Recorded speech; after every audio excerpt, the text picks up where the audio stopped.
Bonsoir à tous. Je me présente, je suis Valérie Salmon, la directrice de l'Institut de formation à l'administration publique. Et j'ai l'immense plaisir ce soir de vous accueillir pour notre deuxième rendez-vous de l'IFAP de l'année, en collaboration celui-ci avec l'université qui nous accueille gentiment dans ses locaux. Avant de passer la parole à notre illustre hôte, je voudrais prendre quelques petites minutes pour vous présenter. Donc, Denis Christol a une expérience de plus de 30 ans dans le domaine de la formation.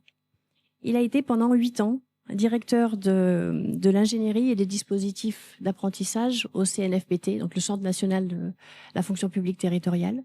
Il est aussi, j'ai pris mes petites notes pour ne pas écorcher effectivement les titres, il est directeur de l'innovation de l'Association du progrès du management et il est aussi directeur scientifique de l'association Sol France. Il est aussi écrivain et il a 26 ouvrages aujourd'hui à son actif, des ouvrages sur le management, la formation, le leadership, l'intelligence collective. Aujourd'hui, il est consultant et chercheur en sciences de l'éducation sur l'apprenance collective et sur les apprentissages professionnels informels. Ce soir, il va nous entretenir sur un de ses thèmes fétiches qui est l'innovation publique collaborative. Donc sans plus attendre, je lui passe tout de suite la parole et je vous souhaite une excellente soirée. Merci beaucoup. Merci beaucoup. Tout d'abord, je tiens à remercier. Je suis arrivé le 14 juillet et j'ai ressenti une émotion forte parce que vous vivez dans une île magique, c'est très beau. Moi, j'ai été touché par la beauté de votre île et la gentillesse des personnes. Donc, merci.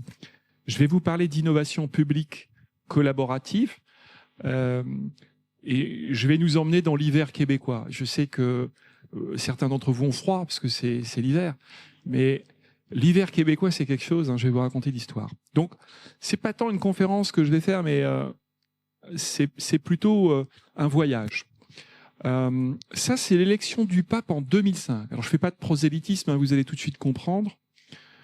C'est une société de plus en plus numérique. Ça, c'est l'élection du pape en 2013.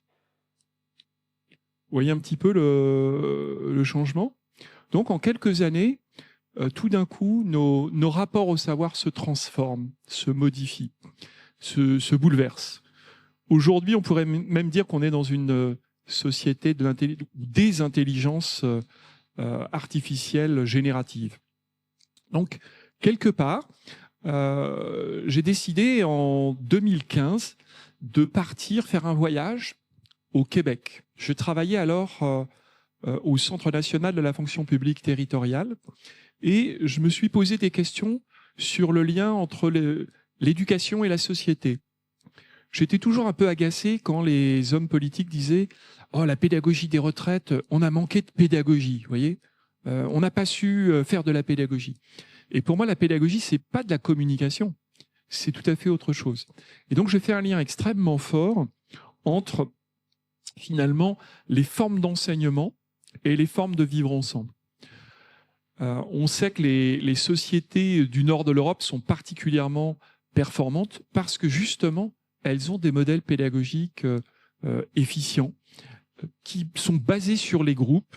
Et moi, j'ai été marqué toute ma carrière par le fait que je travaillais dans des organisations et on me disait ce qui est important, c'est de travailler en équipe, c'est de faire corps, c'est d'être une communauté. Sauf que pendant 25 ans, les personnes sont éduquées à être dans la meilleure école, la meilleure université, à être le premier au concours. Et donc, ce qu'ils intègrent pendant 25 ans, c'est soit le plus fort. Une fois qu'ils sont dans l'administration, on leur dit non, mais t'oublies ça. Ce qui est vraiment important, c'est de travailler en équipe. Et donc, en fait, ça marche pas. Et la base, pour moi, de l'innovation publique collaborative, c'est justement d'apprendre à apprendre ensemble. Ça a un peu surpris mes autres collègues fonctionnaires qui parlaient, eux, beaucoup d'innovation publique en disant il faut qu'on transforme le rapport à l'enfance, au social, à la restauration collective. Et ils s'intéressaient vraiment au fond. Et moi, je m'intéressais à la forme. En fait, il faut faire probablement les deux. Les formes d'enseignement sont constitutives des manières de vivre ensemble. Vous avez plein d'exemples qui en attestent. lisez les ouvrages d'Alice Miller. Il y en a un qui s'appelle « C'est pour ton bien ».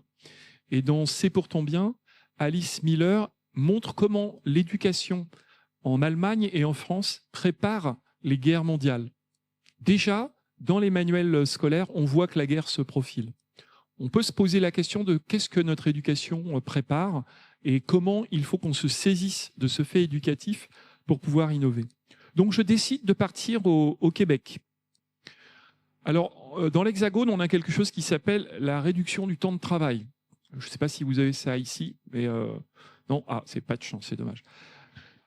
Donc moi, j'ai eu cette chance d'avoir cette possibilité de demander à mon employeur de me laisser partir en voyage d'exploration au Québec, qui est une terre que je recommande si vous voulez découvrir une autre approche démocratique et une grande qualité pédagogique. Vraiment, je les salue.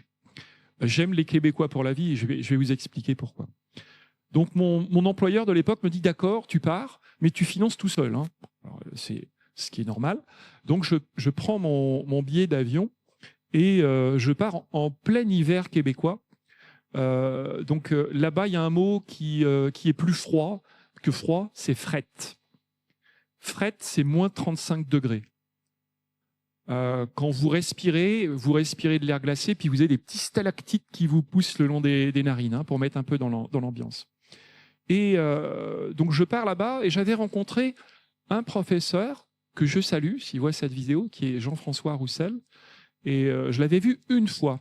Je suis chercheur en sciences de l'éducation et il était chercheur aussi à l'université de Nanterre.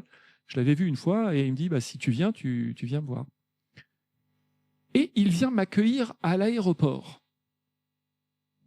Et moi, je suis déjà interloqué par cela parce que à cette époque, j'étais parisien et j'accueille pas les gens que j'ai rencontrés une fois à l'aéroport, quoi.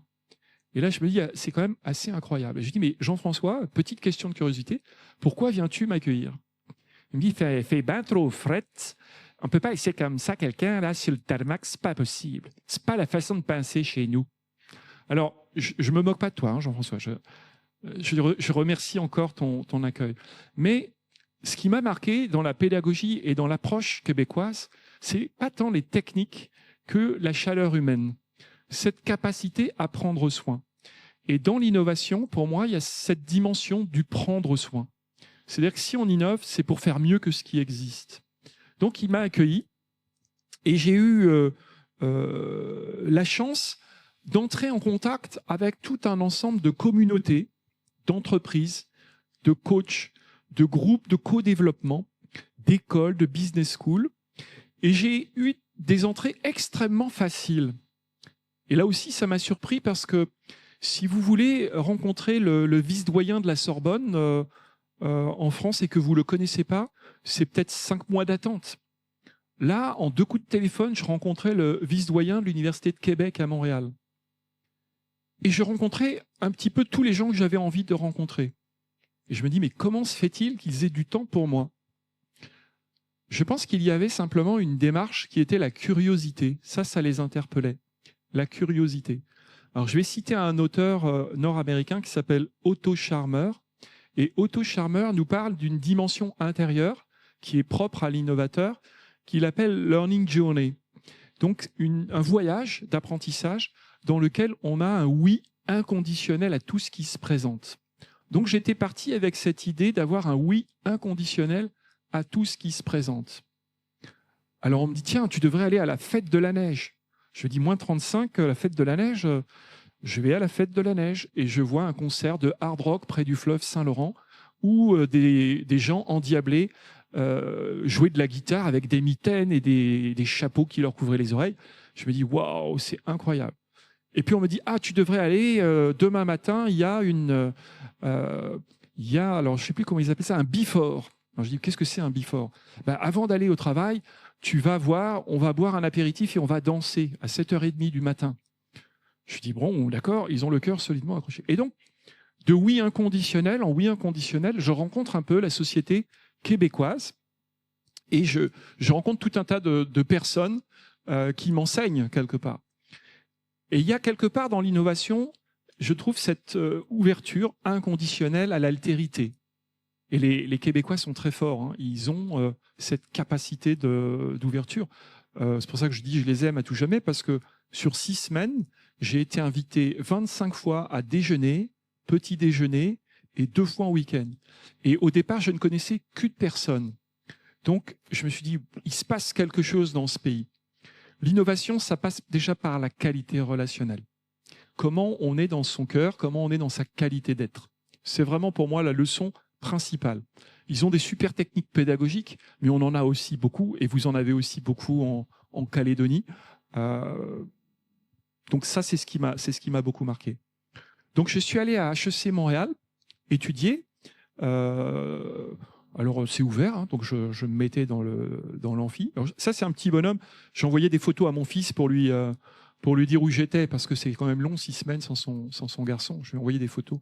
Et donc, à l'université de Montréal, j'ai vu quelque chose qui m'a beaucoup marqué. C'est un ouvrage sur les communautés restauratrices. Les communautés restauratrices, c'est un peu différent des communautés distributrices. Les communautés distributrices, c'est le meilleur, le plus fort qui prend tout l'avantage. Il a le meilleur salaire, il a le meilleur bureau avec la plus d'espace, il a l'emplacement réservé pour sa voiture. Ouais, ça, c'est les communautés distributrices. Les communautés restauratrices, d'après Beck, qui est l'auteur que j'avais regardé, c'est celles qui mettent les personnes les plus fragiles au cœur. Celles qui portent l'avenir, c'est celles qui sont en marge, qui sont un petit peu de côté. Et c'est vrai que dans l'Hexagone, ce que j'avais vu, c'est que le dernier arrivé dans un groupe, c'est celui qui doit faire ses preuves, celui qui doit se plier aux usages des autres. Et il y a plein de noms péjoratifs pour ça, c'est le bisu. Je ne sais pas d'où vient ce nom, mais il y a plein de noms affreux. Et en fait, il doit courber les chines et se faire petit dans le groupe. Et pas au Québec. Au Québec, le dernier arrivé, potentiellement, c'est un leader. C'est quelqu'un qui peut apporter du futur. Ça me fait penser à quelque chose qu'on voit dans les vols des tourneaux. Dans les vols des tourneaux, à l'automne, dans l'Hexagone, vous avez 40-50 000 étourneaux qui tournoient dans le ciel. Ils font ça parce qu'ils vont chercher un endroit où nidifier, où se poser. Et s'ils sont 40 000, ça empêche les prédateurs de fixer une proie. Parce que 40 000 oiseaux qui bougent, c'est très difficile à les fixer. C'est une façon de se protéger. Et ceux qui guident le nuage des tourneaux, c'est ceux qui sont à la lisière, ceux qui sont au bord, ceux qui sont potentiellement les plus fragiles. Mais c'est eux qui voient l'environnement, c'est eux qui voient où atterrir. C'est pas ceux qui sont au cœur protégés par le reste de la nuée. Alors ça, c'est une leçon intéressante. L'intelligence collective, l'innovation publique, ça part des plus fragiles. C'est eux qu'il faut mettre au cœur. Avec cette expérience, j'ai écrit un bouquin, donc je suis graphomane, hein, excusez-moi. J'écris, dès que je ne sais pas, j'écris, et quand je sais un peu, j'écris, et puis quand je pratique et que je ne sais pas, j'écris, et tout le temps j'écris. J'essaye d'adopter une posture de praticien réflexif. Pour moi, l'innovateur, il est en train de faire des choses, de bricoler, et il essaye d'écrire et de théoriser. Il y a ce mouvement intellectuel à la fois pratique et théorique. En tout cas, je vous le recommande. Revenu en France, je me suis dit, j'ai eu une telle expérience humaine que j'ai envie de la partager. J'ai créé un site internet pour partager le voyage que j'avais vécu. Alors, je suis bac-50 en informatique, mais j'avais vu que sur YouTube, hein, on peut s'en sortir en suivant des vidéos. Et effectivement, on peut aussi innover par soi-même. L'auto-formation, c'est quelque chose qui fonctionne. On peut se donner du courage et y aller. Et je me suis installé dans un café près de chez moi. J'habitais à ce moment-là près de la place Clichy à Paris. Et pendant 2 mois, j'ai envoyé sur les réseaux sociaux à mes amis, vous savez, les amis sur les réseaux sociaux, j'ai vécu quelque chose de fort, j'ai envie de le partager. Je serai tous les samedis après-midi de 14 à 18 heures dans le café, et ceux qui ont envie de venir, venez partager avec moi. À votre avis, qu'est-ce qui s'est passé?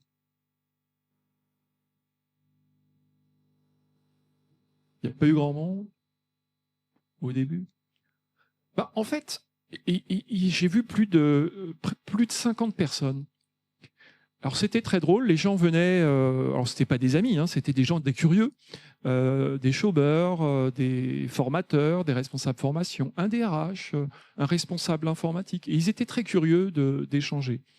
Et une personne vient me voir, et c'était la voisine, elle habitait une rue voisine à côté de chez moi, et elle me dit, mais ça serait bien si on développait cette expérience et qu'on crée des cercles d'apprentissage. Alors je lui dis, bah, pourquoi pas ? Et donc, on commence à créer des vidéos et on les diffuse sur Internet en disant, est-ce que vous avez envie de partager des expériences et de créer quelque chose ? Alors, tout était gratuit. Hein, c'était vraiment l'envie de partager. Au passage, cette méthode de se réunir dans un lieu à date fixe, une amie alsacienne m'a dit que ça s'appelait un Stammtisch en Alsace. Ça veut dire la table des amis. C'est une vieille tradition germanique où les gens se retrouvent et partagent. La commensalité, le fait de se retrouver les uns avec les autres, nous donne du courage pour faire différemment. L'innovateur est souvent solitaire. Et dans la fonction publique, il est solitaire face parfois à des règles, des normes, et on verra après, quand je vais transposer cette expérience dans mon milieu professionnel, que ça n'est pas facile. Donc, ne jamais innover seul, c'est ça que j'ai vu là.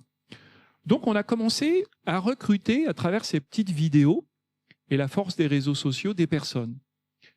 Et on a créé 22 cercles. Incroyable. On était surpris par le succès de cette aventure. Ces 22 cercles sont constitués dans toute la francophonie. Au Québec, où j'avais fait des amis, mais aussi en Belgique, en Suisse, un peu partout dans des villes de France. Ces 22 cercles ont réuni près de 800 personnes.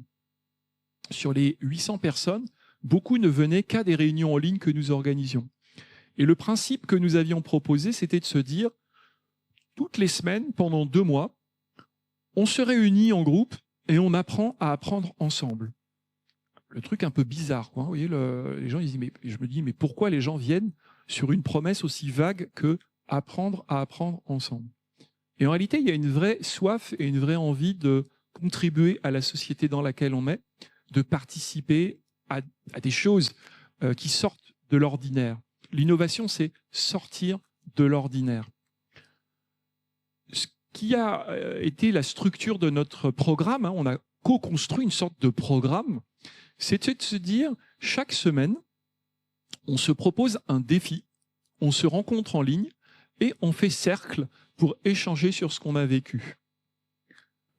Par exemple, un défi qu'on s'est donné, c'était de dire, allez dans la rue et rencontrer la première personne qu'on croise et lui parler. Alors peut-être qu'ici, en Nouvelle-Calédonie, vous avez la parole facile. Dans certaines villes de l'Hexagone, c'est beaucoup plus compliqué que ça. Donc je fais l'exercice. Alors à ce moment-là, j'avais encore la cravate. Je ne mets plus la cravate maintenant, j'avais la cravate. Je sors dans la rue et paf, la première personne que je vois, c'est un groupe de jeunes, à moitié avachis sur les rambardes, en train de fumer. Je ne sais pas trop ce qu'ils fumaient. Et je vais les voir, je dis bonjour, je participe d'une démarche pour rencontrer d'autres personnes. Qu'est-ce que vous faites là? Comment vous verriez la ville demain? Et là, les jeunes, ils me regardent. Eh, monsieur, tu vois les trottoirs là? Je fais oui. Ils sont pas adaptés pour les handicapés, monsieur. Il y a un truc qui va pas. Et là, c'était une claque pour moi parce que j'avais peur, venant voir des jeunes qui ne me ressemblaient pas, avec mon costume et ma cravate, de me faire envoyer balader. Et je trouvais des jeunes bien plus matures que je n'étais. Et ça, on en discutait après en cercle avec les personnes, chacun vivant son expérience et sa difficulté. Parfois, innover, c'est franchir un petit pas, aller vers l'autre. C'est vraiment, s'il y avait quelque chose à retenir de mon propos, c'est ça. On a travaillé donc à créer cette communauté d'apprentissage. Les 22 cercles n'ont pas tous marché. Il n'y en a qu'une dizaine qui ont tenu les 2 mois. Les autres n'ont pas marché parce que nous n'étions pas assez professionnalisés en facilitation.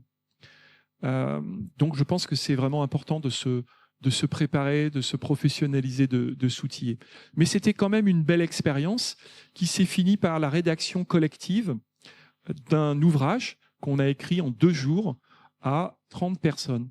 Donc on s'est réunis, des gens venant même du Canada et de Suisse pour écrire cet ouvrage, et on a produit un ouvrage en intelligence collective, 2 jours, 30 personnes, 150 pages. C'est une belle expérience aussi d'écrire ensemble, et c'est très producteur. Donc ça, j'ai pu reproduire cette pratique-là dans mon environnement professionnel pour rédiger des gros dispositifs de formation. Se réunir à plusieurs, ça participe de ce qu'on appelle en entomologie la stigmergie. Vous voyez, c'est un effet de coaction. Quand vous êtes nombreux à faire la même chose, il y a un effet d'entraînement, il y a une dynamique collective et on est emporté et on est dans un état de flow. Ce que le psychologue hongrois Mihalis Mihamili appelle le flow. On oublie son ego, on laisse l'ego-système et on passe à l'écosystème. L'innovation, c'est oublier son ego. C'est pas simplement l'innovateur solitaire, mais c'est plutôt de se lier aux autres. On a co-créé avec les membres du site un corpus de ressources, donc des cinquantaines de vidéos.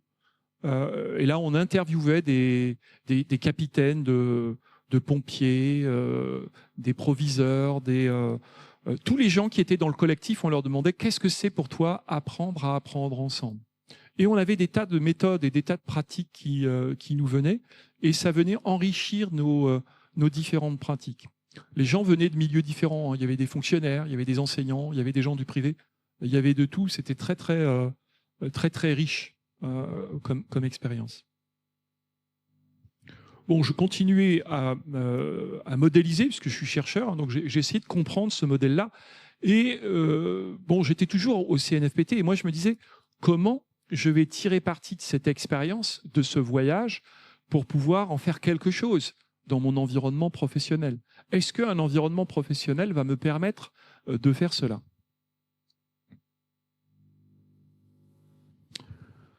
Alors, dans l'environnement professionnel, mon idée, c'était de travailler à créer une communauté d'innovateurs publics. Donc, des gens qui se relient par leur désir de service public. C'est ça qui me tenait à cœur. Et c'est difficile dans la fonction publique parce qu'on a beaucoup de règles, de normes, de règlements, de principes, de précautions. Donc, ça n'est pas facile. Et c'est pour ça que je misais sur l'idée de partir en collectif.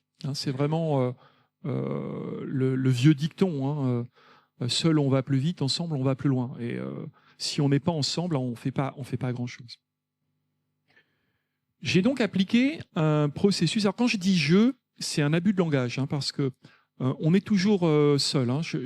Désolé si j'ai ce défaut de langage, mais en réalité, c'est tout le temps avec une petite équipe ou avec des gens que vous travaillez. Vous n'êtes jamais seul. Donc, on a commencé à travailler sur quelque chose qui s'appelle le processus du U. Je vous ai parlé d'Otto Scharmer, ce chercheur dont je m'étais inspiré pour Learning Journey, ce oui inconditionnel à la vie, à ce qui peut se produire. Et Otto Scharmer, il nous parle de 5 moments dans sa théorie, c'est la théorie du U. Souvent, on parle du changement avec le U de Kubler-Ross. Vous connaissez probablement ce U-là, où on dit quand il y a un changement, on commence à dénier le changement. Et puis après, on résiste. Puis après, on essaye de négocier. On dit, bon, ça change, mais pas pour moi. Et puis après, on est obligé d'accepter. Et on est au bas du U, on souffre. Et après seulement, on rebondit. Ça, c'est la vision du U de Kubler-Ross, qui s'applique à des décisions très douloureuses, c'est-à-dire à la perte d'un proche, par exemple, ou à une grave maladie. Moi, ça ne me convenait pas. Je préfère le U d'Otto Scharmer qui nous dit il y a 2 moments importants pour la transformation, pour l'innovation. Un premier moment qui est la branche que vous voyez à gauche, qui est cette idée de lâcher prise, laisser partir les vieilles croyances, les vieilles habitudes. Et de l'autre côté, la branche qui remonte, c'est le laisser advenir. C'est écouter le futur émergent. C'est faire confiance aux ressources humaines qui sont très importantes à l'intérieur de chacun. Dans ce U, il y a plusieurs étapes. Il y a une première étape qui est co-initiée. C'est probablement l'étape la plus importante. Il s'agit de faire équipe avec quelques-uns et d'avoir des visions tellement fortes partagées ensemble qu'on se dit « c'est ça que j'ai envie de faire ». Et dans la fonction publique, c'est de trouver quelques personnes avec lesquelles vous avez envie de produire quelque chose de tellement puissant que ce n'est pas simplement aller au boulot, mais c'est vraiment remplir sa mission pour l'intérêt général, pour son territoire. Le deuxième temps, le co-sentir, qui consiste à observer et encore observer. à cette époque, j'ai aussi beaucoup initié de voyages d'apprentissage auprès de mes collègues, auprès d'autres dirigeants, pour aller voir qu'est-ce qui se faisait de bien à côté. Alors, c'était pas forcément d'aller au Québec, mais c'était d'aller voir une entreprise qui a des idées originales, une administration qui est en avance, une équipe sportive qui propose des choses enthousiasmantes. C'est donc d'aller se nourrir, ne pas rester dans ces quatre murs. J'aime dire que l'inverse de la tristesse ou de l'apathie, ça n'est pas la joie, mais c'est le mouvement. En fait, quand on est abattu ou que c'est difficile, se mettre en mouvement, c'est la meilleure des solutions. Et dans mon administration, c'était pas forcément facile parce qu'on était en train de nous dire vous avez 10% de vos ressources qui vont être enlevées par l'État. Donc, pas drôle. Vous imaginez ce que ça peut être. Peut-être que vous vivez ce type de situation ici aussi, je ne sais pas. En tout cas, nous, on a vu ça.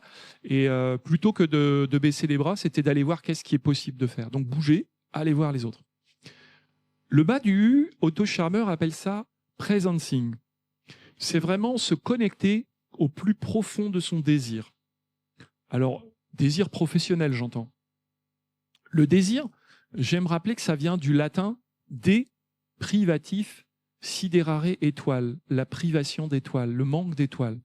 Donc, pour nous, dans la fonction publique, ce qui est quand même extrêmement puissant, c'est qu'on a une étoile, c'est l'intérêt d'un territoire, l'intérêt de l'action publique. C'est vraiment une des motivations fortes.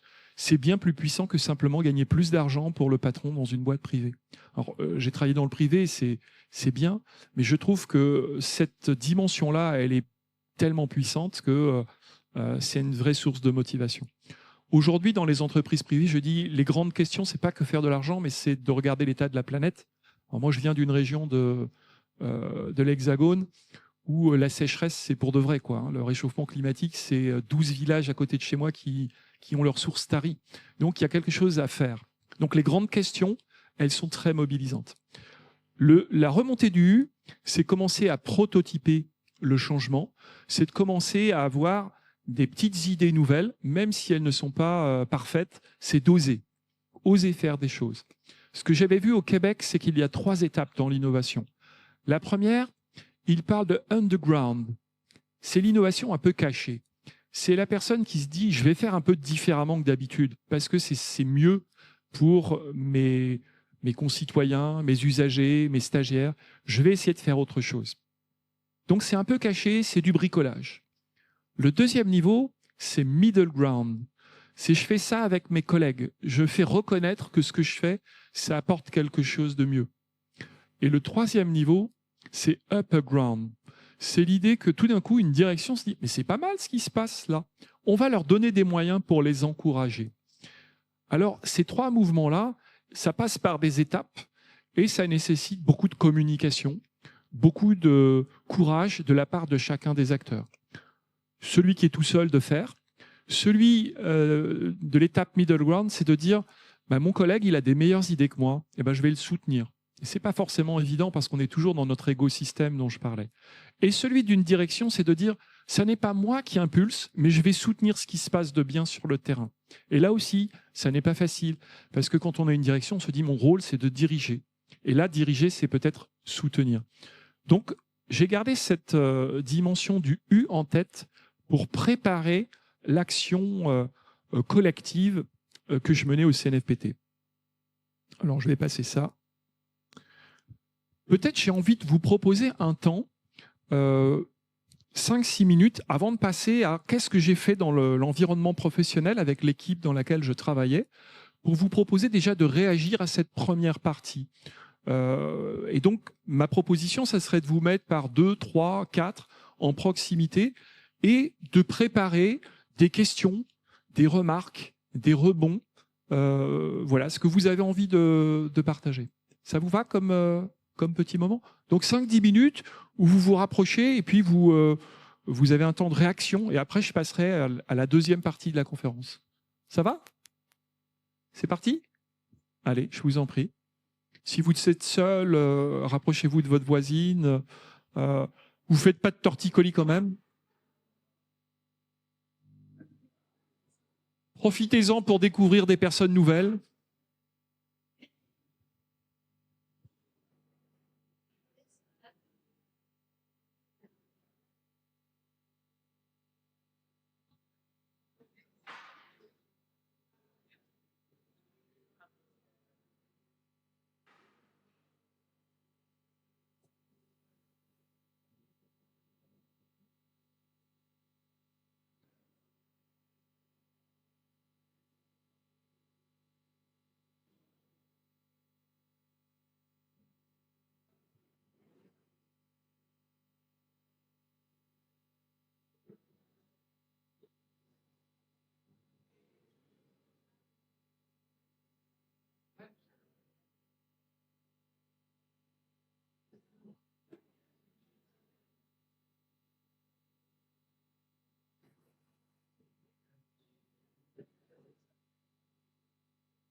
Alors, est-ce que vous avez eu le temps assez de temps pour échanger?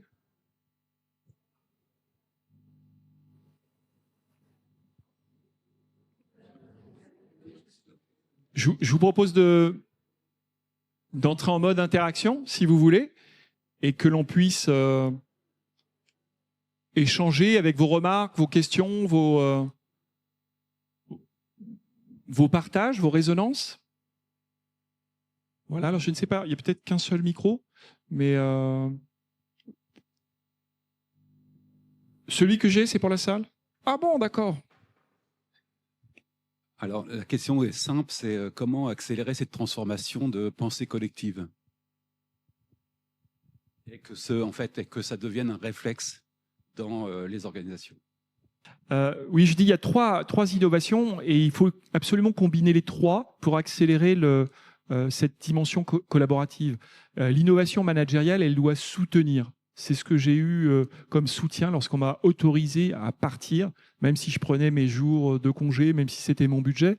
Partir 6 semaines, c'est pas toujours évident dans une administration. Donc le soutien managérial, ouverture d'espace de dialogue, des autorisations. Deuxième dimension, l'innovation pédagogique, c'est-à-dire penser toujours collectif. Une des personnes que j'avais rencontrées à Montréal, c'était un directeur formation de la banque mutualiste Desjardins. C'est une banque coopérative. Et il me disait que tout acte managérial était un acte qui se faisait à plusieurs. Vous recrutez, vous êtes toujours deux à recruter. Vous récompensez, vous êtes toujours deux. Vous sanctionnez, vous êtes toujours plusieurs. Vous menez un projet, vous êtes toujours deux chefs de projet. Donc il y avait cette idée de mettre du coopératif partout, tout le temps. Ce qui présentait aussi un avantage, c'est que quand la personne était malade, démissionnaire, en mouvement, il y avait une continuité de l'action. Donc des petites choses comme ça, c'est mettre des boucles coopératives. Et la troisième dimension, c'est l'innovation publique, c'est-à-dire quelle est la grande cause que l'on sert, se rappeler ça. Et souvent, c'est extrêmement puissant pour entraîner l'action. Saint-Exupéry dit, alors je le cite de mémoire, mais il dit, si tu veux préparer tes hommes et tes femmes à traverser la mer, tu ne leur donnes pas les indications précises pour fabriquer un bateau, tu leur donnes le désir de l'océan.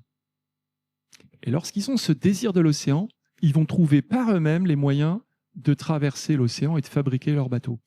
Parfois, dans nos organisations, privées comme publiques, on veut tout détailler, tout contrôler, tout maîtriser, et on bride un petit peu des espaces de liberté. Donc, il y a ouvrir un peu, aller vers des défis à relever ensemble, et on est toujours surpris qu'il y a plus à l'intérieur des groupes que ce qu'on ne pense pouvoir y trouver. Vous avez de l'énergie. C'est Bergson qui dit ça. Bergson dit qu'il y a plus à l'intérieur d'une personne que ce qu'il pense pouvoir y trouver. Donc, miser sur les personnes.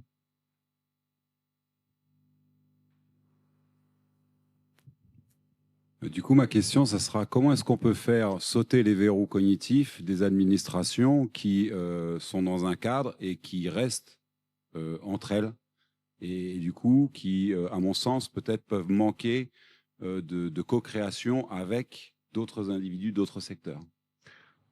Alors, ce qu'il faut bien voir, c'est que innover, c'est prendre position contre l'ancien monde et lui donner une paire de claques.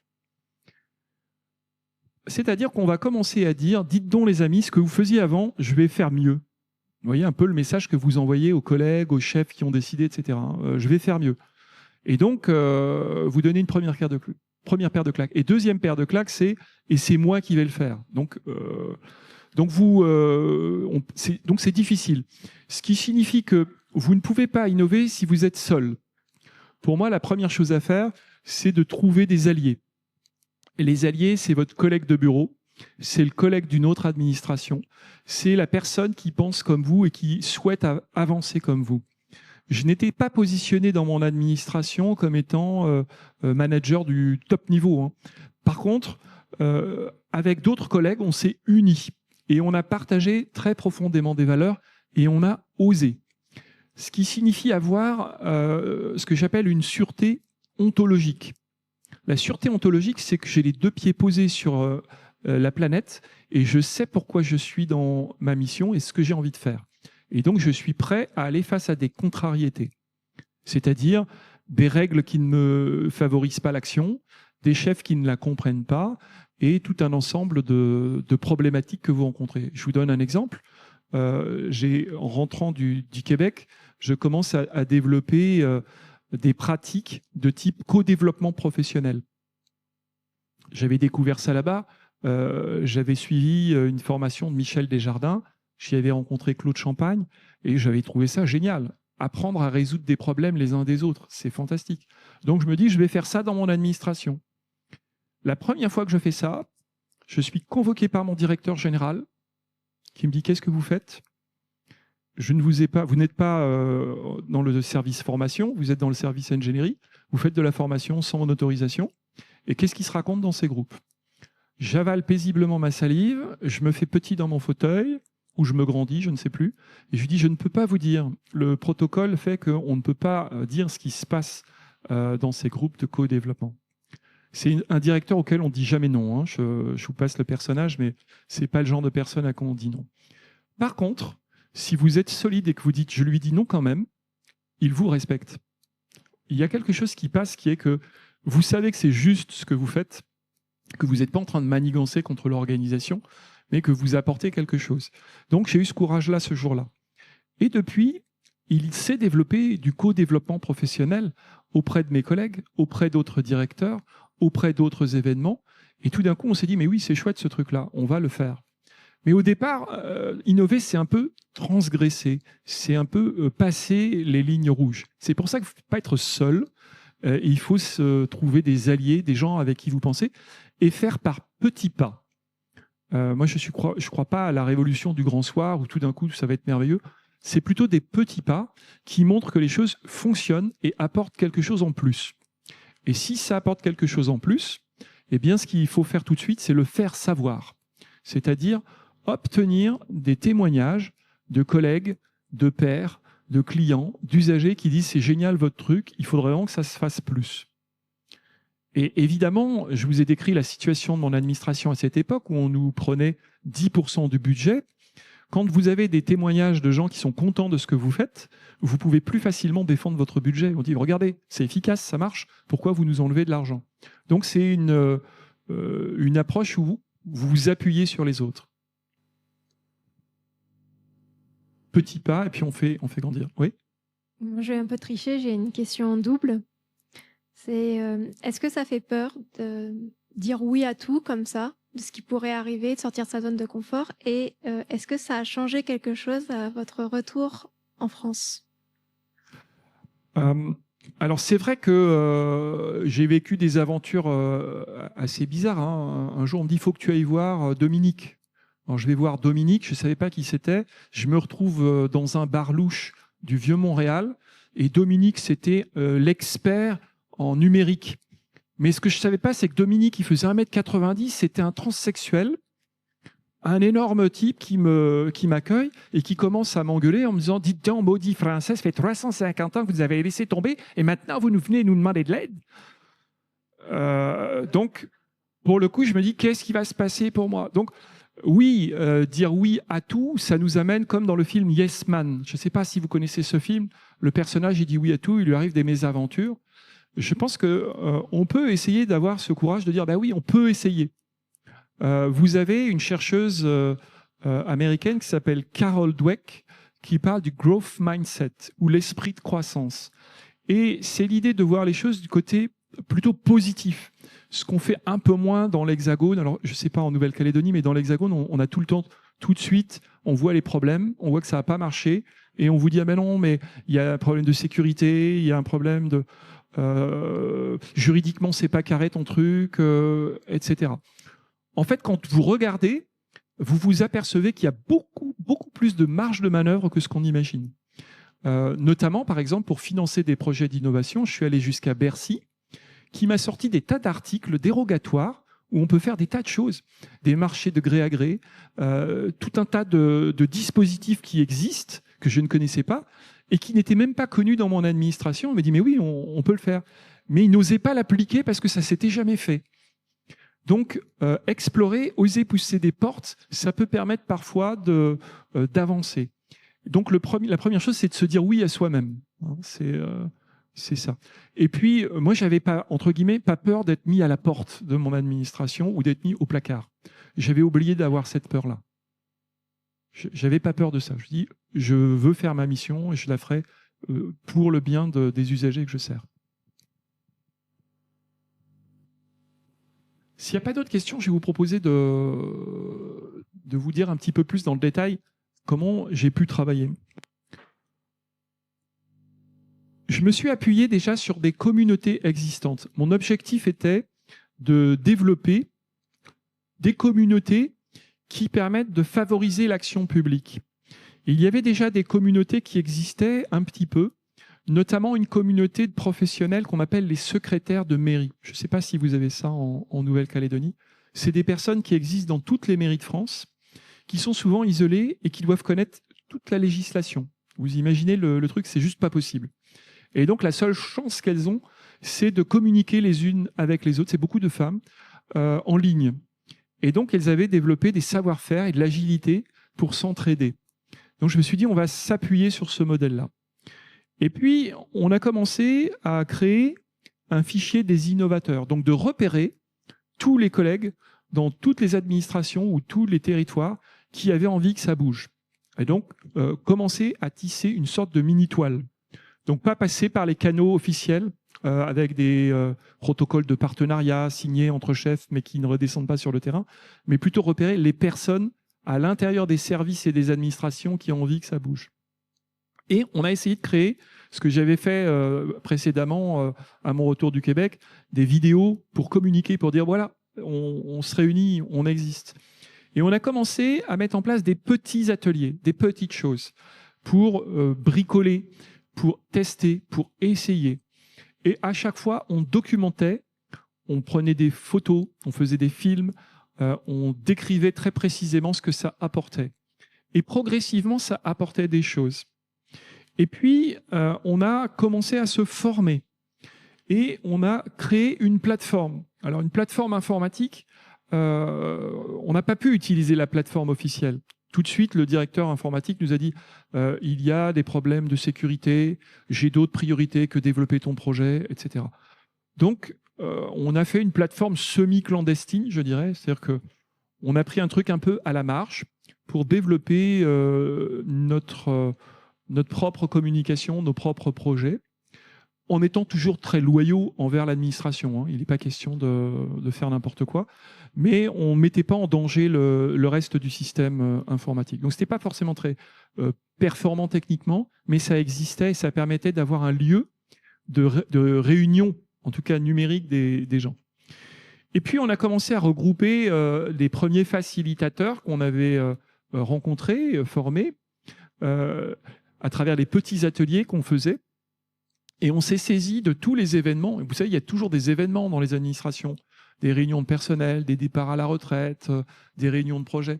Et à chaque fois, on essayait d'apporter une manière de faire différente, de mettre de la qualité relationnelle. Je fais beaucoup de liens sur la qualité relationnelle. Et là, on voyait que les gens, ils étaient contents, ils vivaient des choses, ils avaient une expérience. Chaque fois qu'ils se rencontraient et qu'ils rencontraient les personnes, c'est qu'ils avaient une expérience différente. Ils disaient, mais c'est super ce que tu fais, on a envie de faire pareil. Et on a commencé à créer des bouts de formation, d'abord courtes, puis de plus en plus grandes, pour se professionnaliser. Et puis un jour, on nous a dit, ça serait bien que vous animiez un événement qui était un événement sur les innovateurs publics. Et l'événement, il était très traditionnel, c'est-à-dire que les innovateurs venaient, comme aujourd'hui, moi, de parler devant vous, et raconter leurs exploits. Sauf qu'on n'innove pas beaucoup quand on raconte ses exploits. Donc, on a proposé que la dernière demi-journée soit remplacée, plutôt qu'on ait des experts qui viennent parler, que ce soit les gens qui s'organisent dans ce qu'on a appelé des accélérateurs de projets. Donc, on leur a dit, vous venez avec vos propres projets de vos services, de vos administrations, de vos politiques publiques, et on va vous aider à trouver des pistes de solutions. Et ça a été un énorme succès parce que plutôt que ce soit des experts qui parlent de loin, qui disent voilà comment j'ai fait passer telle ligne de bus, telle carte senior, telle politique jeunesse, c'était les gens qui parlaient de leurs projets accessibles à leur niveau. Et donc on a comme ça travaillé sur 6 projets et on les a accompagnés et ça a marché. L'année d'après, on a dit on va recommencer, mais cette fois-ci on va faire plus de projets et on va se préparer en amont pour avoir des projets plus ambitieux. Donc on a préparé les porteurs de projets et on leur a dit préparez-vous, demandez plus à vos administrations et on a travaillé sur ce que j'appelle le périmètre d'autorisation. C'est-à-dire s'assurer qu'on ne parte pas sur un projet et qu'une fois qu'on rentre dans son administration, le chef ne soit pas d'accord.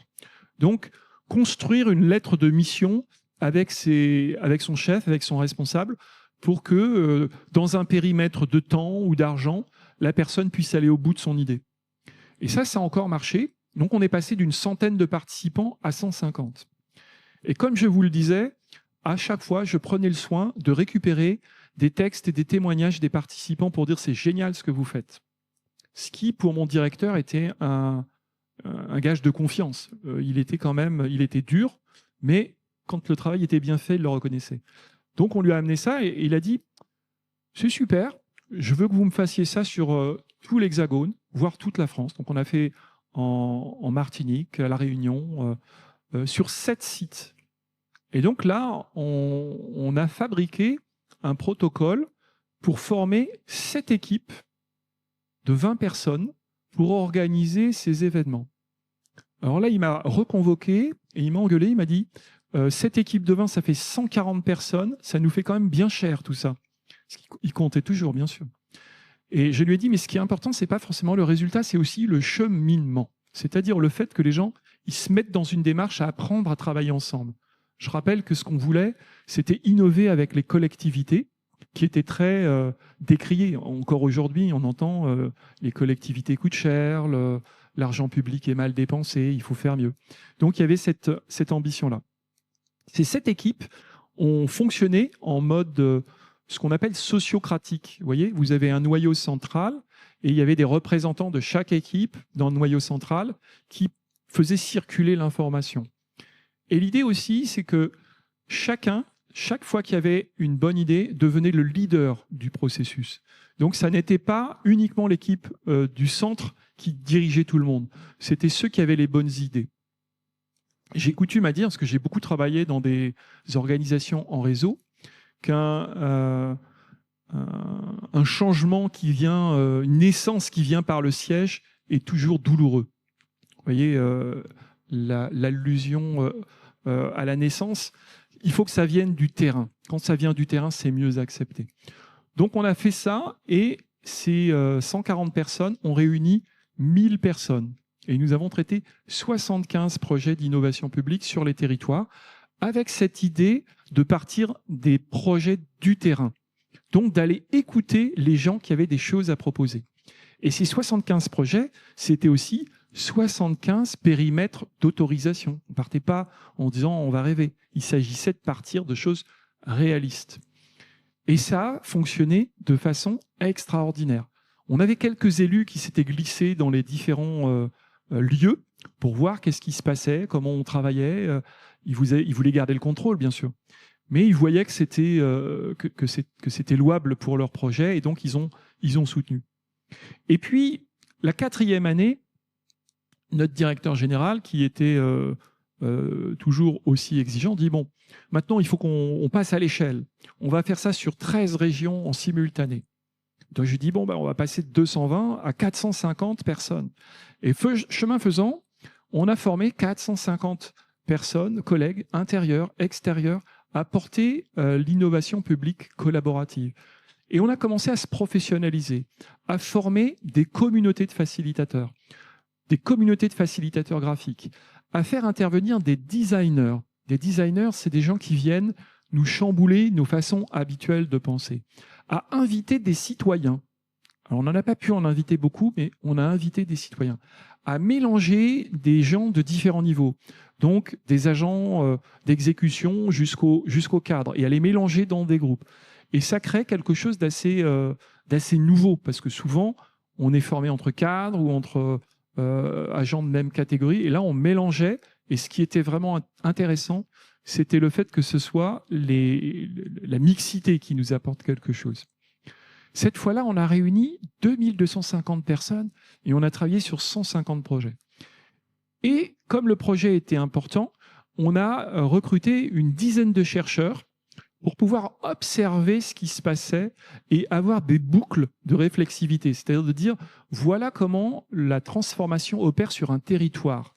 Donc les chercheurs avaient pour mission d'observer et de comprendre comment les initiatives se prenaient, comment les périmètres d'autorisation se construisaient pour de vrai, quels étaient les résultats des projets lancés, qu'est-ce qui se mettait en place.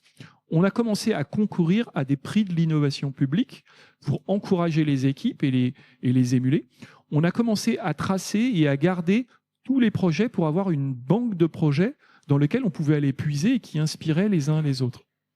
Et tout ce processus-là, eh bien, ça s'est étalé sur 4 à 5 ans et ça s'est arrêté, paf, Covid, impossible de se rencontrer. Par contre, alors c'est le moment où j'ai quitté cette aventure, puisque j'ai perdu ma maman pendant le Covid et je suis rentré dans ma région. Mais l'équipe avec laquelle je travaillais, elle avait créé un tel réseau d'alliés que tout ce réseau humain a été prêt du jour au lendemain à créer un projet qui s'est appelé Riposte Créatif Territorial pour faire de l'entraide entre les personnes qui ne pouvaient plus se voir. Puisque, je ne sais pas comment ça s'est passé ici, mais dans l'Hexagone, du jour au lendemain, on nous a dit tu restes chez toi, tu ne reviens plus au boulot. Et personne n'était un expert en numérique, en visio, tel qu'on peut l'être maintenant. Peut-être vous l'étiez, mais dans l'Hexagone, pas du tout. Et tout ce travail où on s'était réunis, où on s'était rencontrés, où on avait travaillé sur des projets, fait qu'il y avait une trame humaine qui était présente et les gens ont pu continuer l'action et poursuivre l'innovation à distance et créer des groupes de soutien mutuel qui ont parfaitement fonctionné. Donc, il y avait une forme de résilience qui avait été créée. Voilà un peu ce processus que je voulais vous partager. En parallèle de ça, ça s'est associé de développement d'espaces physiques d'innovation qui ont permis de soutenir des démarches de co-design. Donc, le co-design, pour ceux qui ne connaissent pas, c'est le fait de travailler à plusieurs pour imaginer des solutions. Donc, traditionnellement, on est héritier du monde taylorien où vous avez une maîtrise d'ouvrage et une maîtrise d'œuvre, celui qui rédige le cahier des charges et celui qui l'exécute. Dans l'idée du co-design, on fait apparaître la maîtrise d'usage, celui qui vit la politique publique. Et donc, on faisait venir dans nos groupes des citoyens, des usagers qui venaient nous dire « bah oui, mais moi, voilà ce que j'ai envie pour moi ». Donc ça, c'est assez nouveau. C'était assez compliqué parce qu'évidemment, dans une administration, il y a des cases. Alors, on dit il y a celui qui paye le service et celui qui le reçoit. Mais celui qui vient y contribuer, on ne sait pas dans quelle case on le met. Il n'y a pas de statut juridique. Est-ce qu'on lui paye son repas ou qu'est-ce qui se passe s'il a un accident? Vous voyez, ce genre de choses. Donc, il a fallu aussi faire de l'innovation managériale. Et là, il fallait absolument qu'on ait avec nous les achats, tout le back-office qui nous aide à résoudre ce type de situation. Donc, ces espaces de co-design, c'est des espaces où on apprend à travailler autrement et à fonctionner autrement. Là, c'est le prototype d'un laboratoire d'apprentissage qu'on a travaillé en équipe. L'espace est tout à fait différent d'un espace traditionnel comme cet amphithéâtre ou comme nos salles carrées habituelles. C'est un espace qui est rond, tout le matériel est sur roulette, et l'idée, c'est pas qu'il y ait, entre guillemets, de place d'autorité. Vous voyez, dans une salle, il y a la chaire, où est celui qui a l'autorité, et puis les autres qui écoutent. Alors, je suis désolé de vous faire vivre ça. Mais cet espace-là, ça a perturbé un peu mon directeur général. La première fois où il est venu, il ne savait pas où se mettre. Un espace rond où il n'y a pas de place du chef. Vous voyez, quelque part, l'espace renvoie à un message informel d'équité entre les personnes. Si vous voulez faire de l'innovation collaborative, il faut que chacun sente qu'il a un rôle à jouer. On a inventé des nouveaux usages dans ces espaces. Alors, c'était des usages d'acculturation numérique. C'était le début de mon voyage au Québec. C'était de l'impulsion d'énergie créatrice, le fait de vivre des temps forts collectifs. J'avais à ce moment-là dans mon équipe un anthropologue qui avait vécu 5 ans en Australie, et il me disait pour que les communautés humaines vivent ensemble, il faut qu'elles mangent ensemble, il faut qu'elles boivent ensemble, il faut qu'elles dansent ensemble, il faut qu'elles chantent ensemble. Et c'est ce qu'on faisait dans cet espace. Il faut qu'il y ait de la joie. C'est important pour pouvoir fonctionner correctement. On qualifiait ces usages. Donc on faisait venir des chercheurs pour observer ce qu'on faisait, faire des films, des vidéos, comprendre qu'est-ce qui était en train de se transformer dans nos manières d'être. On incubait des communautés d'apprentissage. Donc c'était un lieu repère, un lieu où on se rassemble. Alors j'ai eu la chance cet après-midi de voir le centre Djibaou avec ses grandes cases qui me semblaient être ces lieux où on se réunit, où on a quelque chose de rituel. C'est ça l'idée d'avoir un lieu. Et puis on développe des nouvelles compétences et des nouvelles postures. Donc c'est ça qu'on a promu à travers ces espaces.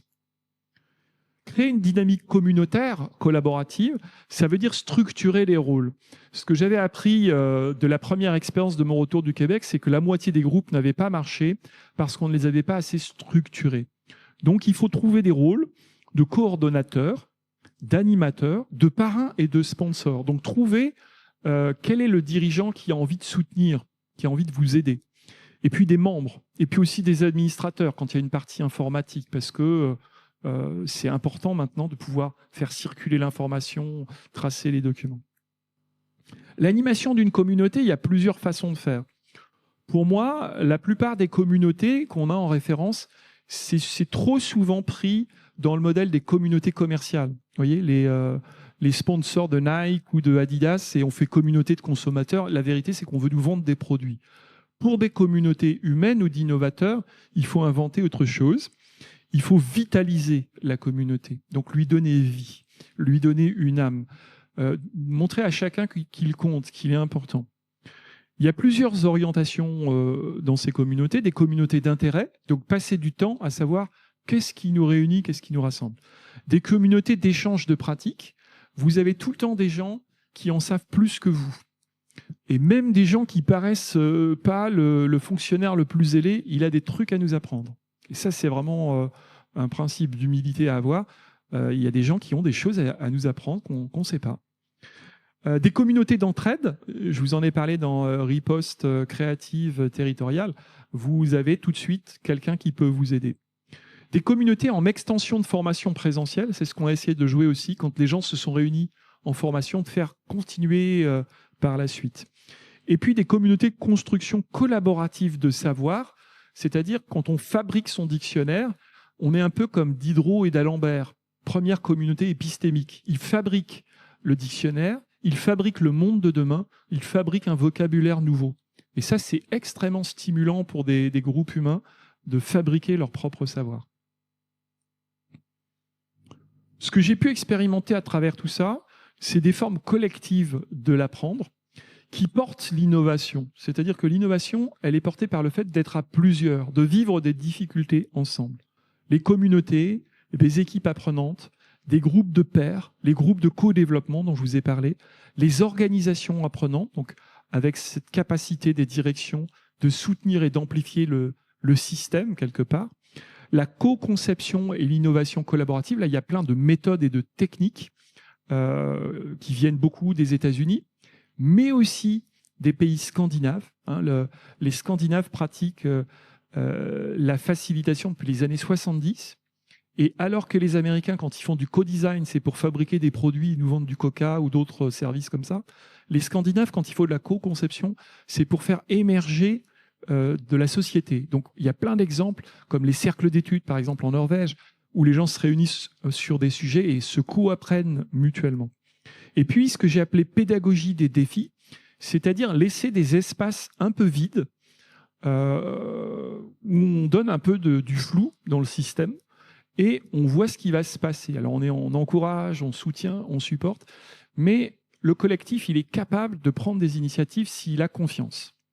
Donc il faut lui donner un peu de confiance, un peu de méthode, et après il a un incroyable potentiel de ressources pour mener à bien des choses qu'on a vu pendant le Covid. Pendant le Covid, les gens, ils ont été capables de faire des choses juste incroyables. Bon, et après, hop, on reprend le contrôle. Mais je pense qu'on a probablement à travailler sur cet axe-là. Voilà, je pense que j'ai fini. Si vous avez envie de poser des questions ou de poursuivre l'interaction, il nous reste un petit peu de temps, hein, c'est possible.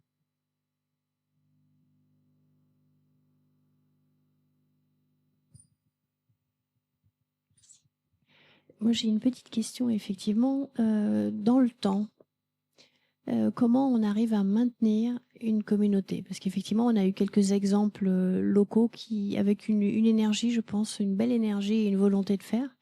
Mais le plus difficile, c'est de faire durer dans le temps la dynamique. C'est quoi le mode d'emploi? Alors, c'est une vraie difficulté, hein, parce que pour qu'il y ait communauté, il faut qu'il y ait un vrai intérêt entre les personnes, quoi. La communauté, elle n'est pas créée par un chef qui dit « je fais une communauté ». Non, c'est les gens qui ont un sentiment d'appartenance. Et donc, qu'est-ce qui nourrit le sentiment d'appartenance? C'est la question à laquelle il faut répondre. Et donc, c'est les projets, les défis qui vont nourrir cette communauté. Là, je suis plus au CNFPT depuis 6 ans maintenant.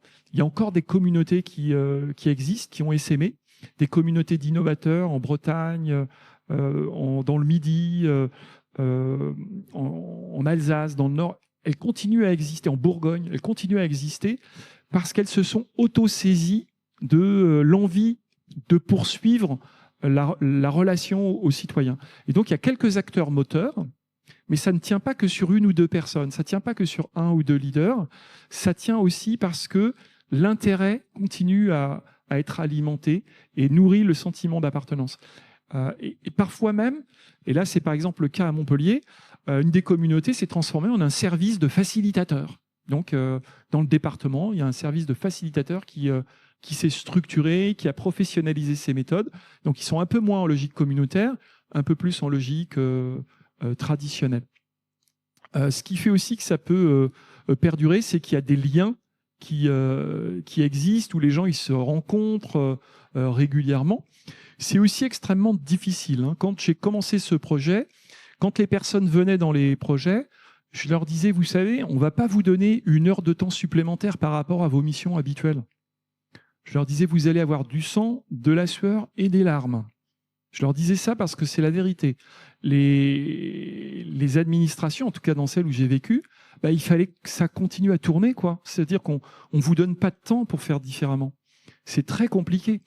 Donc il fallait vraiment que les gens ils soient au courant qu'ils allaient apprendre des choses, mais que ça pouvait être difficile. Par contre, le fait de vivre de la difficulté, vous devenez sœurs et frères dans la mission, quoi, hein. Moi, j'ai gardé des amis de cette période et je me suis même marié avec une des personnes avec qui je menais le projet, pour vous dire le niveau d'engagement. Alors, c'est peut-être aussi pour ça que je suis un peu parti, même si j'ai eu le décès de ma maman, mais je me suis dit, travailler avec son épouse, c'est pas quand même facile. Donc, il y a un engagement fort. Ce que j'ai observé aussi, c'est que sur les personnes qui se sont embarquées sur ces projets, il y a eu au moins une 12aine de burn-out. Des personnes qui étaient épuisées parce qu'elles faisaient les projets d'innovation et en même temps, elles faisaient leur boulot habituel. Donc, c'est dur, hein. Mais j'ai aussi observé des créateurs d'entreprises. Et moi, je me disais, dans la fonction publique, on ne part pas pour aller créer une entreprise. Ce n'est pas forcément la culture. J'ai vu une 12aine de personnes qui sont parties, qui se sont dit, mais c'est ça que j'ai envie de faire de ma vie. Et qui sont devenus créateurs d'entreprises, acteurs de l'innovation, consultants. Et ça, c'est vraiment très gratifiant. Donc, ce qui soude la communauté, c'est les difficultés. Enfin, moi, j'ai observé que c'était les difficultés et le plaisir de faire des choses incroyables. Pour vous donner un exemple, un jour, je me retrouve à Cluny. On avait un lieu où on se rassemblait à 150.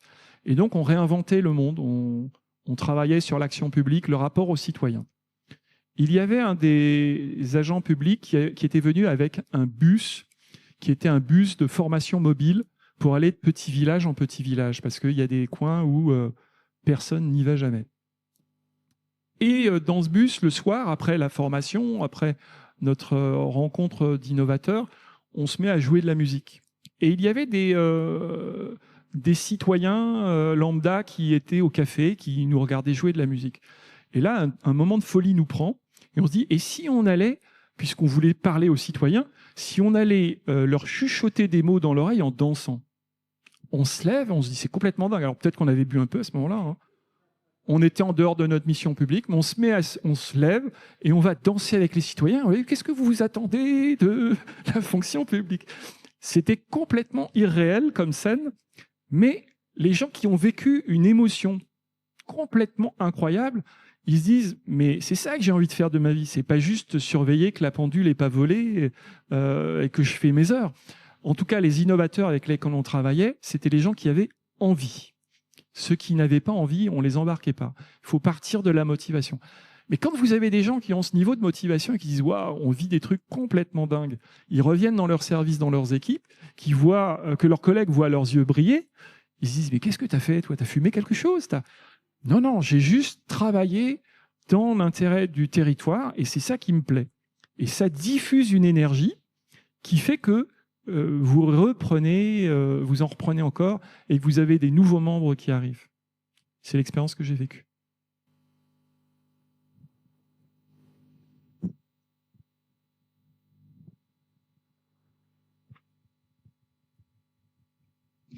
Bonsoir, j'ai une question. C'est vrai que depuis plus d'une dizaine d'années, si je ne me trompe pas, parce que ça fait longtemps que j'habite plus en France, il y a un mouvement en fait d'innovation publique qui s'est quand même inscrit dans les collectivités avec souvent des labs d'innovation et des incubations en interne des collectivités. Comment vous avez finalement contribué ou peut-être travaillé, j'imagine, avec certaines d'entre elles? Voilà, est-ce que vous arriviez de l'externe ou peut-être que vous avez initié et semé la graine pour certaines collectivités? Voilà, comprendre peut-être l'articulation dans l'histoire. Absolument. Alors, on n'était pas seul à agir sur le territoire. Vous avez des acteurs qui ont commencé à initier les choses. Je pense à, par exemple, une association qui s'appelle la 27e région, qui a commencé à lancer des protocoles. Alors, ce qu'ils faisaient en innovation publique, c'était par exemple des résidences. Une résidence, c'est quelque chose où vous allez vivre sur un territoire pendant une semaine, un mois, essayer de comprendre en profondeur ce qui se passe dans ce territoire et apporter des solutions rapides. Un exemple que j'avais beaucoup aimé, que nous avait donné la 27e région, c'était de dire on va dans un lycée où plus personne ne veut inscrire ses enfants pour tout un tas de motifs et on essaye de comprendre. Et ils se disent il n'y a pas assez de visibilité des activités pour les jeunes.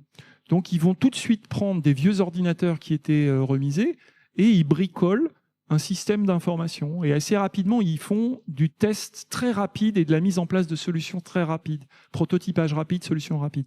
Donc, vous avez eu la 27e région qui a beaucoup contribué. Quelques collectivités très en pointe. Je pense à Cergy-Pontoise, par exemple, qui avait un laboratoire d'innovation et où ils faisaient beaucoup d'innovation managériale. Donc, des grandes collectivités souvent qui pouvaient travailler avec un peu de moyens, qui ont initié des choses. Et nous avons contribué aussi à ce mouvement-là. On n'était pas seuls, il y en avait plein. Également, la DGAFP, qui a travaillé à réunir plus largement tous les innovateurs, à donner de la visibilité, à aider à la professionnalisation et jusqu'à la fabrication de manuels ou de bonnes pratiques pour des labs d'innovation. Donc ces labs d'innovation, c'est quelque chose qui sont des lieux qui peuvent être visibles, qui peuvent être extrêmement précieux. Pour la petite histoire, je vous ai montré le laboratoire d'apprentissage qui a été co-conçu au CNFPT.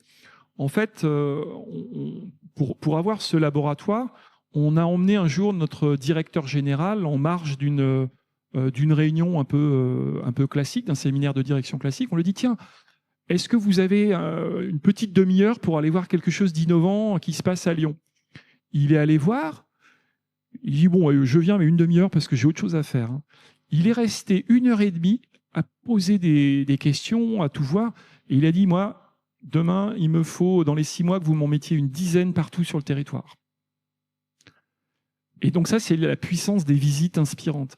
Donc, s'inspirer, aller voir les autres, ça participe, et co-travailler avec les autres. Donc, on a beaucoup travaillé avec les autres laboratoires en échange complet, il existait des réseaux informels d'innovatrices publiques. Alors je dois dire que c'était beaucoup de femmes. Hein. Moi, je tire mon chapeau aux femmes. D'ailleurs, je dis toujours que je suis une femme comme les autres, parce que j'ai vu beaucoup d'innovatrices publiques, en réalité, plus que d'hommes, un peu, je dirais, allez, 70-30. Beaucoup de femmes engagées.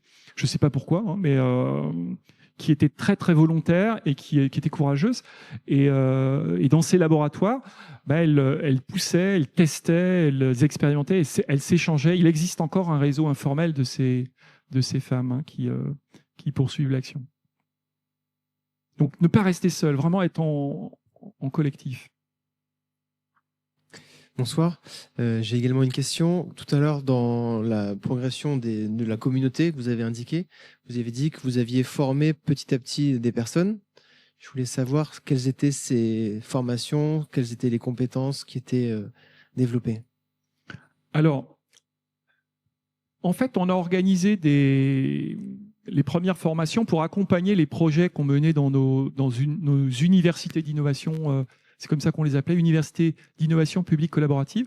On a formé à la facilitation en intelligence collective. Donc, c'est tout un ensemble de pratiques, mais également de postures. Hein, ce que j'avais vu au Québec, c'est que les techniques, c'est super, mais c'est vraiment cette qualité relationnelle, cette attention et ce soin à l'autre qui sont importants. Donc, les premières formations, c'était là-dessus, avec beaucoup de méthodes et beaucoup de techniques. Bon, moi, j'ai écrit plein de bouquins là-dessus. Il y a plein de méthodes. Et vous trouverez tout ça en ligne, hein, gratuitement, sans problème. Deuxième type de formation, la facilitation graphique. Facilitation graphique, c'est une façon de pouvoir communiquer, de pouvoir valoriser. Ensuite, on a aussi créé des formations à la vidéo, à fabriquer des films pour témoigner, pour valoriser, pour apprendre à pitcher. Excusez-moi l'anglicisme, mais pour pouvoir communiquer en 2-3 minutes sur un nouveau projet d'innovation publique, comme on pouvait faire dans des entreprises privées où on va chercher des investissements. Hein. Et là, il fallait aller voir des directeurs généraux pour obtenir nos fameux, ce que j'appelle des périmètres d'autorisation. Donc, il fallait les convaincre. Donc, apprendre à faire des petites vidéos convaincantes. On a aussi travaillé sur toutes les pratiques de design, de co-design ou de design fiction. Le design fiction, c'est encore un autre niveau où on vous projette dans l'avenir, dans le futur, et on fait toute une mise en scène, ambiance science-fiction. On se dit, ça y est, quelle est l'administration de demain? Et on n'hésite pas sur les costumes, les décors. Il faudrait que je vous en parle plus longuement, mais on y va à fond, quoi, hein, et on crée une rupture. C'est vraiment quelque chose qui crée une rupture. Ça ne plaît pas à tout le monde, hein, parce que mais ça fait des chocs. On a formé également aux méthodes de conduite de projet, parce qu'il ne suffit pas d'avancer, mais il faut aussi que les projets soient suivis et conduits. On a travaillé aussi sur des formations à l'innovation de masse.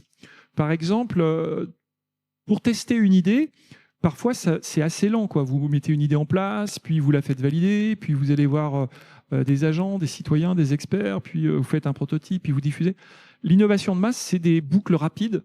Donc, vous pouvez faire des mailings de masse pour aller tout de suite avoir la réaction du public cible et obtenir des retours. Donc, c'est des techniques comme ça qui permettent d'apprendre à aller plus vite, à faire des maquettes ou à consulter les personnes. Donc, et là, on a fabriqué des ressources qu'on a mises à disposition de tout le monde, hein, véritablement de tout le monde, y compris des formations à la pédagogie, parce que pour moi, l'innovation publique sans innovation pédagogique et innovation managériale, ça ne marche pas. Il vous faut vraiment les trois. Si vous avez un des éléments qui manque, soit vous êtes super fort sur l'innovation publique, mais personne ne l'adopte. Si vous n'avez pas d'innovation managériale, que les managers ne sont pas là, vous ne pouvez rien faire. Et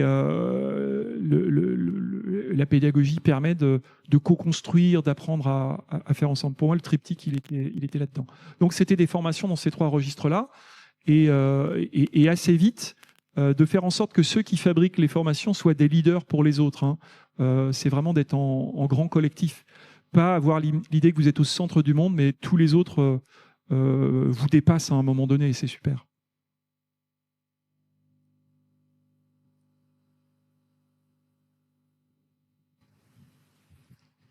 Donc j'ai vraiment apprécié en fait votre conférence. Je suis moi-même designer.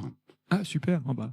Voilà, et on a mis en place il y a 4 ans en fait ce qu'on appelle la démarche du design social. Et dans cette approche-là, en fait, on a travaillé avec les bailleurs sociaux et on leur a conseillé et on n'a pas réussi à mettre ça en place, à mettre en place un laboratoire en fait du logement social en Calédonie.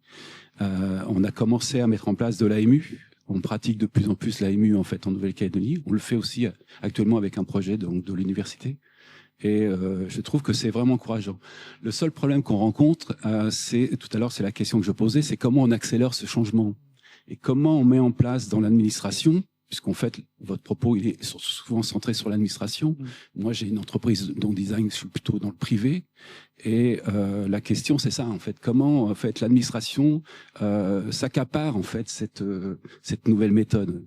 Alors, il y a ici des gens qui travaillent là-dessus, hein, mais on est des petits morceaux comme ça, et on n'arrive pas à connecter en fait. Et moi, ma question, c'est ça, c'est comment l'administration peut s'accaparer et accélérer ce changement. Et la Nouvelle-Calédonie aujourd'hui a ce grand besoin en fait. Je pense que tous les territoires ont besoin de ce type de processus. Alors, je rajouterais, j'en ai pas beaucoup parlé, mais qu'il faut aussi de l'évaluation. C'est-à-dire, voilà, ça prend un peu d'argent et un peu de temps, tout ça quand même. Donc, il faut quand même contrôler, mesurer. Il faut aider donc dans la ligne managériale à évaluer différemment. C'est-à-dire que l'accélération, c'est compliqué, hein, parce que dans tout ce que je vous décris, c'est beaucoup de la dynamique humaine. Moi, j'ai passé pendant 8 ans que j'ai fait ça au CNFPT. J'avais 2 métiers. Un métier où je faisais mes tableaux Excel pour mon directeur général préféré, pour le rassurer sur les livrables, l'avancement des projets, le fait que ça soit des politiques publiques qui progressent, etc. Et puis le deuxième métier qui était de faire du relationnel et d'aller voir tout le monde, de vérifier que les gens étaient embarqués, que ceux qui étaient en difficulté étaient soutenus, etc. Donc vous avez une accélération qui est toute relative. Hein. J'ai souvenir un jour de ma directrice générale donc l'adjointe de mon directeur qui vient me voir, me dit « C'est super ce que vous avez fait là, vous avez mis 6 mois, donc maintenant vous maîtrisez le protocole, donc dans 3 semaines tu peux me refaire la même chose. » Et je lui dis non, c'est pas possible parce que c'est l'humain qui est dans le processus et c'est le fait qu'à un moment donné, il y ait cette envie collective de faire les choses. On n'est pas à faire un produit ou un service où on fait un service qu'on veut mettre sur le marché. Quand on est dans des politiques publiques, on s'adresse à des usagers, des citoyens, des bénéficiaires et il faut qu'ils soient là. Donc on ne peut pas leur vendre un truc, quoi. Il faut faire avec eux. Donc ça prend du temps. Donc je suis pas à l'aise pour répondre à l'accélération. Moi j'ai l'impression qu'on est plutôt dans une logique pointilliste, c'est-à-dire qu'on fait des petits pas par petits pas, et puis à un moment donné on se recule comme ça, et on voit que tous ces points, ça fait comme un tableau de Monet, vous voyez, il y a un joli soleil couchant qui se dessine. C'est ça qu'on a fait ensemble, voilà. Je pense que c'est plus facile parce que dans les administrations, on est quand même assez contrôlé, on fait pas n'importe quoi du temps et de l'argent, même s'il y a si on décrit beaucoup l'action publique. Au contraire, moi j'ai l'impression qu'on fait très attention, peut-être trop parfois même. Et donc, petit pas par petit pas, il se passe des choses.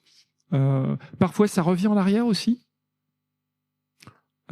Parfois, ça revient en arrière. Donc ça, il faut avoir beaucoup d'humilité. Moi, j'aurais beaucoup d'humilité dans le truc.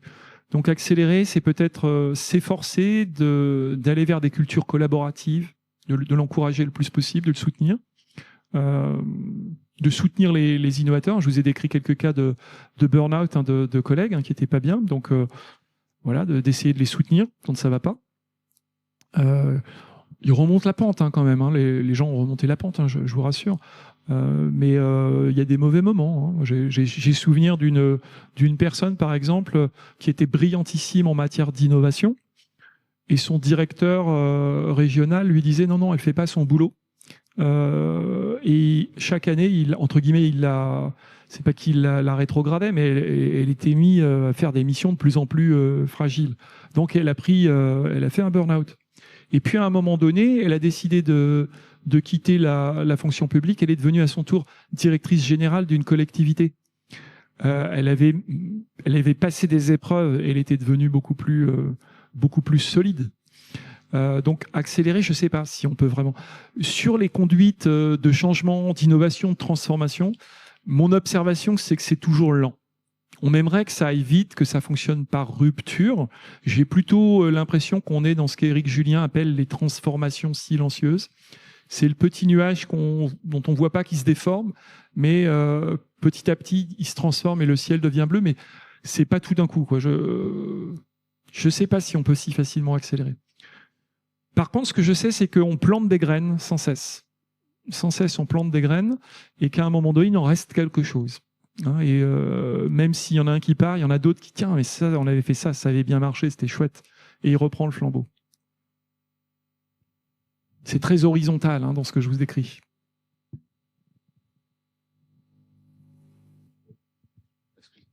En fait, je vais réagir quand même. En fait, par rapport à ça, nous, ce qu'on a perçu en fait dans l'accélération, c'est que toute la notion de prototypage permettait justement d'accélérer en fait ce changement. Et ce qu'il faut, c'est encourager en fait l'administration ou d'autres mouvements en fait à prendre possession de l'idée qu'on va tester quelque chose. Ça va peut-être pas marcher, mais il faut apprendre à tester. En fait, dans la notion de design, on travaille dans le flou. On ne sait pas où on va, on provoque le changement et on passe par des phases de prototypage. En fait, c'est à ça que je pensais pour l'accélération. Ah oui, tout à fait. Je suis en phase, bien sûr. Je crois qu'il y a une question au fond.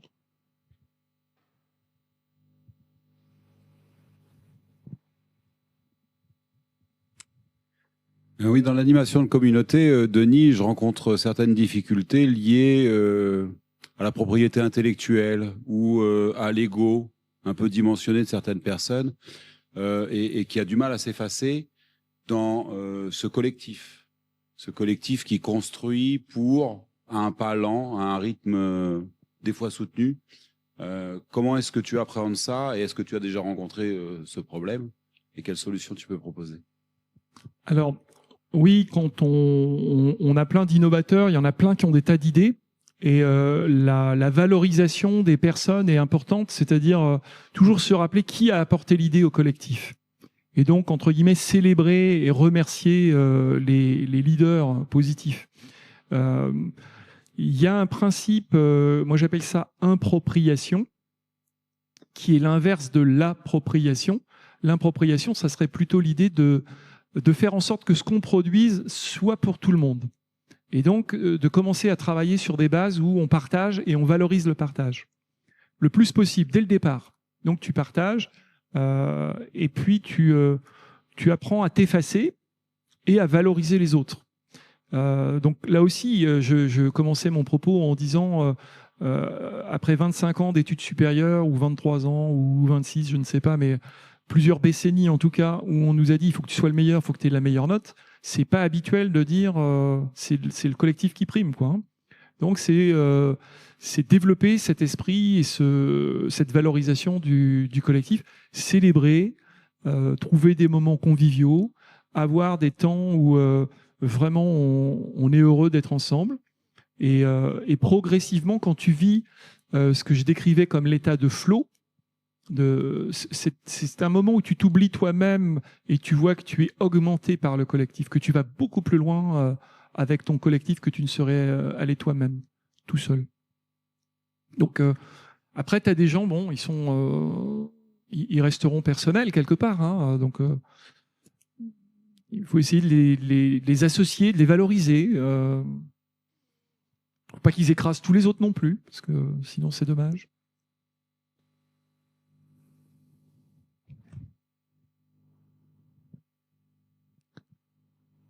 J'ai l'impression qu'on arrive à la fin.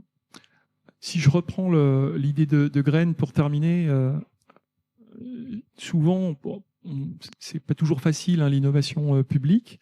J'aime bien donner ce proverbe aux innovateurs, qui est de dire ils ont voulu nous enterrer, ils ont oublié que nous étions des graines. Donc, gardez de la force dans vos idées, dans votre capacité à être des mauvaises herbes. Voilà. Bonne soirée à tous.